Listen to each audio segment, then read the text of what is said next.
Olá, meu amigo, olá, minha amiga, seja muito bem-vindo, muito bem-vinda ao CDF Concursos. Vamos juntos, eu, professor Rafael Santiago, e você, a mais uma aulaça de Direito do Trabalho. E na aula de hoje, na tela, a gente continua a estudar a duração do trabalho. Você se lembra que duração do trabalho é um tópico muito cobrado em concurso público, que abrange jornada de trabalho, abrange horário de trabalho e também os intervalos. Períodos de descanso do trabalhador, descanso dentro da jornada, entre jornadas distintas. E a gente já viu dentro de duração do trabalho, dentro de jornada, tempo à disposição e sobreaviso e prontidão. Na aula de hoje a gente avança para analisar a jornada geral estabelecida na lei e na Constituição da República e jornadas especiais. Eu selecionei algumas jornadas especiais que costumam cair em concurso público para a gente analisar mais detidamente.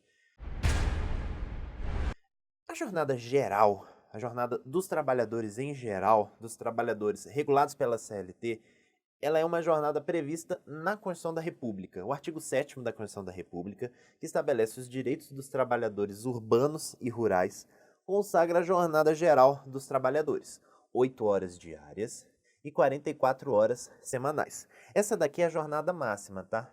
A duração máxima do trabalho, a duração máxima da jornada de trabalho. 8 horas diárias, 44 horas semanais. Esse é o máximo, essa é a jornada geral de trabalhadores urbanos, tá? E rurais. Isso se aplica tanto a trabalhadores urbanos quanto a trabalhadores rurais. Jornada máxima de 8 horas diárias e duração semanal máxima de 44 horas. Isso está na Constituição da República, artigo 7º, inciso 13 da Constituição da República, e também está na CLT. O artigo 58 da CLT também estabelece a jornada máxima de 8 horas diárias. Lembrando que a CLT regula especificamente o trabalho urbano. A duração normal do trabalho para os empregados em qualquer atividade privada não ultrapassará 8 horas diárias, desde que não seja fixado expressamente outro limite. Pode vir para mim. Quando eu falo em jornada máxima, eu falo em jornada geral máxima considerando a legislação. É possível que a relação de trabalho, entabulada, pactuada, celebrada, por exemplo, por um contrato individual de trabalho, estabeleça, no caso concreto, uma jornada diversa. É possível? É possível. Aí sai da lógica geral da jornada genérica prevista na CLT e na Constituição da República para previsão expressa nos contratos individuais de trabalho. Ou em norma coletiva, enfim, em outro instrumento, em outra fonte de norma de direito do trabalho. Mas se não houver disposição específica, jornada geral, 8 horas diárias, 44 horas semanais, a jornada diária máxima e duração máxima semanal. Essa é a jornada geral. Se não houver previsão específica no contrato, norma coletiva, norma interna, enfim, outro instrumento, o trabalhador vai ser regulado por essa jornada geral, 8 horas diárias e 44 horas semanais. Na tela, a gente avança para situações especiais, situações específicas, as jornadas especiais. Essas jornadas são especiais porque são distintas do padrão geral de 8 horas diárias e 44 horas semanais. São situações diversas do padrão geral de 8 horas diárias e 44 horas semanais. Por isso, jornadas especiais. Beleza? O padrão geral você já sabe, agora a gente avança para jornadas especiais. Eu separei para a aula de hoje 4 jornadas especiais. A gente vai ver especificamente 2 turnos ininterruptos de revezamento e regime de tempo parcial. Na aula que vem, bancários e advogados. Essas jornadas especiais costumam cair em prova, tá? Então eu separei as jornadas especiais mais importantes para fins de provas de concurso. Primeira jornada especial, os turnos ininterruptos de revezamento. Dentro de jornada especial, primeira jornada, os turnos ininterruptos de revezamento. Pode vir para mim. Regra geral, o que acontece nas jornadas de trabalho? O trabalhador labora em turnos fixos. Você tem um horário fixo. Você entra em determinado horário e sai em outro horário todos os dias. Turnos fixos de trabalho. Essa é a regra geral. Quando eu falo em turnos ininterruptos de revezamento, como o próprio nome sugere, esses turnos não serão fixos. Os horários de entrada e de saída no trabalho vão ser variados conforme os dias de trabalho. Então, hora você trabalha de manhã, hora você trabalha de tarde, hora você trabalha de noite, enfim, dependendo da sua realidade laboral, da lógica da relação de trabalho, a sua hora de entrada e de saída vai se modificar em turnos distintos. Percebeu isso? Então você não trabalha só no turno da manhã ou só no turno da noite. você trabalha em turnos diversos. Isso daqui tem muito sentido em grandes empresas, em grandes fábricas que trabalham de modo ininterrupto. A prestação do serviço, o desempenho da atividade econômica é um desempenho ininterrupto. Então precisa de trabalhador para todos os turnos, para preencher os turnos de trabalho, manhã, tarde. Então, o trabalho em turno ininterrupto é aquele que, diversamente do turno fixo, do trabalho em turnos fixos, é desempenhado pelo trabalhador, pelo empregador, de modo ininterrupto, com turnos ininterruptos, turnos diversos ao longo da semana, ao longo dos dias, do mês, da relação de trabalho em si. Então, turnos ininterruptos de revezamento, ora o trabalhador labora de manhã, outro dia manhã, tarde, vai para a noite, por isso turnos ininterruptos de revezamento. Para a gente pegar um conceito bacana, bom, de turnos ininterruptos de revezamento, na tela, eu trouxe uma questão de prova, questão 2009, analista judiciário, que trata do conceito dos turnos ininterruptos de revezamento. O que é o turno ininterrupto de revezamento? Ó, turnos ininterruptos de revezamento, que nos termos da Constituição da República não podem exceder as 6 horas diárias, a gente vai ver isso já já, conceituam-se. E aí a questão é resolvida pela letra D. Olha o conceito que o examinador trouxe de turnos ininterruptos de revezamento. Muito bom, por isso que eu trouxe essa questão. O que são os turnos ininterruptos de revezamento? São conceituados pela constante, alternância de horários de trabalho. Essa é a lógica do regime de turnos ininterruptos de revezamento. Alternância de horários de trabalho. Você elabora hora em um período de manhã, de noite, e aí vai alternando conforme os turnos de trabalho da empresa, por ciclos regulares em pelo menos 2 dos 3 turnos possíveis, manhã, tarde e noite. Então, hora você trabalha de manhã, hora à tarde, hora à noite, come um período, ultrapassa a manhã para trabalhar um pouco mais de tarde, os turnos de trabalho definidos pela empresa. Então, isso é regime de turnos ininterruptos, alternância de horários de trabalho. Isso daqui difere de turno fixo. Um turno fixo, exemplo, você só trabalha o período da manhã, só o período da manhã tarde. Isso daí é turno fixo que se distingue dos turnos ininterruptos de revezamento. Beleza? Dentro de turnos ininterruptos de revezamento, 3 informações. 3 informações. Pode vir para mim.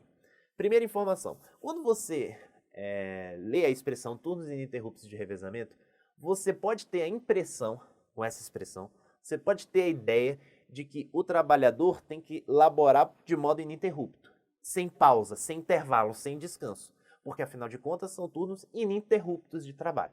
Mas essa ideia é falsa.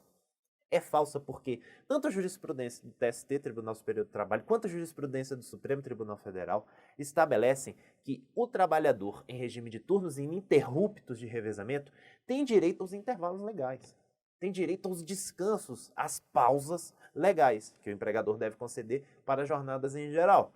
O empregador em regime de turnos ininterruptos tem direito aos intervalos. Se ele gozar, se ele usufruir intervalo entre a jornada, e ele deve usufruir, quando ele usufrui intervalo entre a jornada, isso não descaracteriza o regime de turnos ininterruptos. Então, na tela, primeira informação, os intervalos concedidos ao trabalhador pelo empregador não desconfiguram, não descaracterizam os turnos ininterruptos de revezamento. Isso está na súmula 675 do STF e também na súmula número 360 do TST. Olha o que diz a súmula número 360. A interrupção do trabalho destinada a repouso e alimentação, ou seja, os intervalos, percebeu isso? Pausa, descanso, dentro do turno ou intervalo para repouso semanal, não descaracteriza o turno de revezamento com jornada de 6 horas previsto no artigo 7º da Constituição da República. Pode vir para mim. O que está dizendo a jurisprudência, tanto do TST quanto do Supremo, súmula 675? O que tem a característica de ser ininterrupto não é o trabalho do empregado, e sim a atividade econômica do empregador. A atividade econômica do empregador é que não para. Por isso, são diversos os turnos de trabalho, e por isso os trabalhadores têm que preencher esses turnos laborando em turnos ininterruptos de revezamento, alternância de horários. O trabalhador pode e deve pausar seu trabalho. Tem direito aos intervalos legais. O que é ininterrupto é a atividade desempenhada pelo empregador, beleza? Então, primeira informação, os intervalos são garantidos ao trabalhador em regime de turnos ininterruptos sem desconfigurar esse regime, beleza? Na tela, a gente avança para a nossa segunda informação extraída da Constituição da República, tá? Pode vir para mim. Você viu que a jornada geral, jornada dos trabalhadores em geral, máxima é de 8 horas. 8 horas diárias, 44 horas semanais. Você sabe que essa jornada geral é definida para turnos fixos. Você entra sempre no mesmo horário, de manhã, de tarde, por exemplo. Manhã e avança até o final da tarde. Mesmo horário, sempre, sempre, sempre. Os turnos ininterruptos de revezamento tratam de uma situação de trabalho um pouco diferente com alternância de horários. E essa alternância de horários é, de modo relativo, ruim para o trabalhador, porque ele não tem um horário fixo. Ele sempre vai transitar entre os turnos de trabalho da empresa. Por esse motivo, a Constituição da República estabeleceu um limite de jornada menor do que o limite da jornada geral de 8 horas. Em virtude dessa condição, que é ruim para o trabalhador, não ter um horário fixo para sua rotina, para sua saúde, para sua família, para desempenhar outras atividades fora do trabalho. Em virtude disso, dessa dificuldade do trabalhador que está trabalhando em turnos ininterruptos, a Constituição da República, na tela, artigo 7º, inciso 14 da Constituição da República, estabeleceu uma jornada, uma limitação de jornada com número menor de horas. Direitos dos trabalhadores urbanos e rurais, inciso 14. Jornada de 6 horas, percebeu a diferença? 6 horas em contraposição à jornada de 8 horas, a jornada geral. Jornada geral é de 8 horas. Jornada de 6 horas para o trabalho realizado em turnos ininterruptos de revezamento, salvo negociação coletiva. Então, o limite de jornada geral, 8 horas. O limite de jornada em regime de turnos ininterruptos de revezamento, 6 horas. Agora, cuidado. O próprio texto constitucional autoriza a negociação coletiva para ampliar ou reduzir o limite máximo da jornada. Então pode vir para mim. Lembra da negociação coletiva? O que é a negociação coletiva? Sindicatos dos trabalhadores, empresa ou empresas, acordo coletivo, sindicatos dos trabalhadores, sindicato das empresas, convenção coletiva de trabalho, artigo 611, caput, parágrafo 1º da CLT, se juntam para fazer negociação coletiva e então definir condições de trabalho, definição de normas e condições de trabalho pela via negocial, pela negociação coletiva. Então diz o texto constitucional, artigo 7º, inciso 14, que é possível negociação coletiva para mudar esse limite de 6 horas de jornada do trabalhador em turnos ininterruptos de revezamento. Então cabe negociação coletiva para alterar essas 6 horas, beleza? É uma matéria passível de negociação coletiva e pode inclusive ampliar a jornada, pode aumentar para além das 6 horas estabelecidas como máximas pelo texto constitucional, beleza? Então, segunda informação, na tela, jornada máxima de 6 horas, vírgula, salvo negociação coletiva. Aí eu te pergunto, pode vir para mim. Existe um máximo de ampliação da jornada do trabalhador em regime de turnos ininterruptos? Pode ampliar para 10, 12, 15 horas? É uma matéria apenas regulada por negociação coletiva ou existe algum parâmetro máximo de aumento da jornada de trabalho por negociação coletiva do empregado em turnos ininterruptos de revezamento? Existe uma súmula do TST para tratar a matéria. Quando cai em prova, cai a literalidade da súmula, beleza? Na tela, você viu jornada máxima de 6 horas, salvo negociação coletiva. E aí a súmula número 423 do TST traz essa limitação máxima que a negociação coletiva deve observar quando ampliar a jornada em turnos ininterruptos de revezamento. Súmula 423 do TST. Estabelecida jornada superior a 6 horas, ou seja, negociação coletiva ampliando a jornada do trabalho em regime de turnos ininterruptos.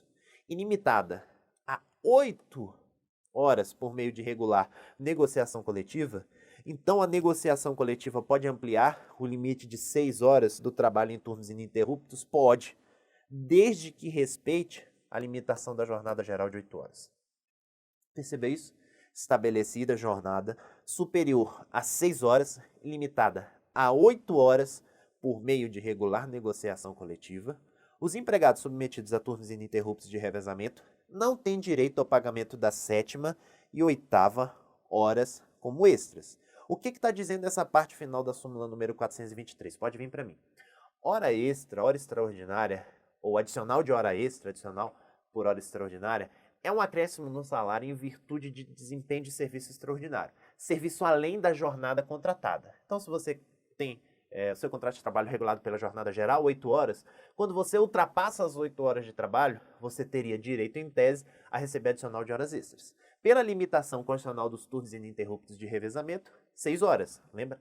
6 horas, aquilo que ultrapassa 6 horas, horas extras. Mas está dizendo a súmula que se houver negociação coletiva e a negociação coletiva ampliar a jornada de turnos ininterruptos de revezamento para até 8 horas, aquilo que ultrapassou a sexta hora, sétima e oitava, como tem negociação coletiva, não deve ser paga como hora extraordinária. Aquilo que ultrapassou não é pago como hora extraordinária. Porque existe negociação coletiva autorizando o aumento da jornada de trabalho em turnos ininterruptos. Situação diversa aconteceria se não houvesse a norma coletiva. Se não houvesse negociação coletiva, aí sim, o trabalhador em turnos ininterruptos teria direito, em tese, a receber o adicional de horas extras naquilo que ultrapassa a sexta hora, a sétima e oitava horas diárias de trabalho. Agora, se tem negociação coletiva prorrogando, aumentando a jornada para 8 horas, aquilo que ultrapassa 6, ultrapassando o limite constitucional, mas está dentro das 8 horas, não é pago como hora extraordinária. Isso é o que está dizendo a súmula 423, beleza? Na tela, quando cai em prova, às vezes a prova diz assim, a afirmativa de prova: os empregados, se tiver negociação coletiva limitada a 8 horas, submetidos a turnos ininterruptos de revezamento, têm direito ao pagamento das sétima e oitava horas como esse. Aí tá errado, porque ele não tem direito ao pagamento das sétima e oitava horas como extras. Questão de prova, 2013, analista judiciário. A jornada máxima de 6 horas diárias de trabalho, estabelecida por norma constitucional para o regime de revezamento ininterrupto de turnos, turnos ininterruptos de revezamento, pode, por meio de negociação coletiva, convenção, acordo coletivo, figuras previstas no artigo 611, caput, parágrafo 1º da CLT, ser aumentada para 8 horas diárias, devendo a sétima e a oitava horas serem pagas como extraordinárias. E aí, verdadeiro ou falso? A questão está cobrando a literalidade da súmula 423 do TST. Se tiver negociação coletiva, pode ampliar as 6 horas para até 8. E aquilo que ultrapassa as 6 está limitado a 8 horas, ou seja, a sétima e a oitava horas de trabalho não são pagas como horas extraordinárias, porque afinal de contas tem negociação coletiva autorizando aquele labor ultrapassando 6 horas de trabalho. De modo que a alternativa é falsa, beleza? Fechamos trabalho em turnos ininterruptos de revezamento. Agora a gente avança para trabalho em regime de tempo parcial. Pode vir para mim. Você viu, já tratamos disso, a jornada geral, 8 horas diárias, 44 semanais. É intuitivo afirmar que o trabalho em regime de tempo parcial é aquele em que o empregado presta serviço em um período menor do que o padrão geral. Padrão geral, 8 horas diárias, 44 semanais. É uma jornada especial, porque em tempo parcial o trabalhador presta serviço em um período menor no dia e na semana, beleza? Esse trabalho em regime de tempo parcial, na tela, está regulado pelo artigo 58A da CLT. Cuidado, que foi alterado pela reforma trabalhista de 17, Lei 13.467 de 2017. Então, a reforma trabalhista trouxe novos parâmetros para o trabalho em regime de tempo parcial. Diz o artigo 58A da CLT. Considera-se trabalho em regime de tempo parcial aquele cuja duração não exceda 30 horas semanais. Percebeu a diferença do padrão geral, da jornada geral, 44 horas semanais? Por isso é regime de tempo parcial. Sem a possibilidade de horas suplementares semanais, ou seja, sem a possibilidade de realizar horas extras. Se o trabalho for em regime de tempo parcial e tiver essa limitação de 30 horas, não pode realizar horas extras. Ou ainda aquele cuja duração não exceda a 26 horas semanais, percebeu a diferença do padrão geral, 44 horas semanais, com a possibilidade de acréscimo de até 6 horas extras semanais. Então, desse artigo 58A, a gente extrai as seguintes conclusões, beleza? São dois os tipos de trabalho em regime de tempo parcial. Trabalho em regime de tempo parcial que está sujeito à limitação de 30 horas semanais e o trabalho em regime de tempo parcial que está sujeito à limitação de 26 horas semanais. Se o trabalho em regime de tempo parcial está sujeito a 30 horas semanais de limitação, portanto ultrapassa as 26 horas semanais, Aí o trabalhador não pode realizar horas extras. Agora, se o trabalho em regime de tempo parcial observa o limite de 26 horas, ele pode desempenhar até 6 horas extras durante a semana. Por que tem essa limitação? Porque se houvesse máximo de 26 horas e 10 horas extras, aí ia ser 36, perto da jornada geral de 44. Aí não faz sentido separar a jornada geral de uma jornada especial. Então a lei traz uma limitação de tempo justamente porque isso é uma jornada especial, que não se encaixa no padrão geral de 44 horas semanais. Daí a limitação, regime de tempo parcial, beleza? É possível, portanto, a realização de horas suplementares, horas extras, horas que ultrapassam a jornada contratada e, como consequência, podem vir a ser pagas como horas extraordinárias no trabalho em regime de tempo parcial, desde que a limitação semanal máxima esteja restrita a 26 horas, tá? Se a limitação for de 30 horas, aí não cabe a realização e desempenho de horas extras. Em relação a essas horas suplementares, essas horas prestadas pelo trabalhador além da jornada inicialmente contratada, essas horas suplementares, a realização desse serviço suplementar, desse serviço extraordinário, pode gerar duas consequências. Primeira consequência, que está descrita no artigo 58A, parágrafo 3º, a literalidade da lei está no nosso livro digital, tá? Depois você dá uma olhada em casa. Essas horas suplementares, elas devem ser pagas como extraordinárias no mês subsequente ao da sua realização. Então, houve serviço suplementar, serviço além da jornada inicialmente contratada. Esse serviço além, esse serviço extraordinário, deve ser pago como hora extra no mês subsequente ao seu desempenho. Agora, essa hora suplementar pode também vir a ser compensada na semana posterior, nos termos do artigo 58A, parágrafo 5º da CLT. Então, havendo serviço suplementar, hora extraordinária, hora além da jornada contratada, essa hora no trabalho em regime de tempo parcial pode vir a ser paga como hora extra, ou seja, adicional de hora extra, no mês subsequente ao da sua realização, ou compensadas. Na compensação, você trabalha mais um dia para trabalhar menos em outro. Então, você não recebe um adicional, um acréscimo salarial, porque na outra semana, na semana posterior, você vai trabalhar menos para compensar aquilo que você trabalhou a maior da sua jornada inicialmente contratada. Isso já caiu em prova, questão 2017, técnico judiciário.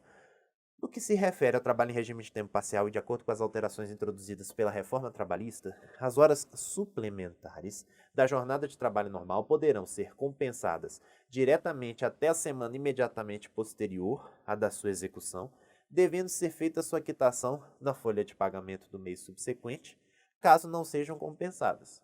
A questão está cobrando exatamente o esquema que eu trouxe para vocês no slide anterior.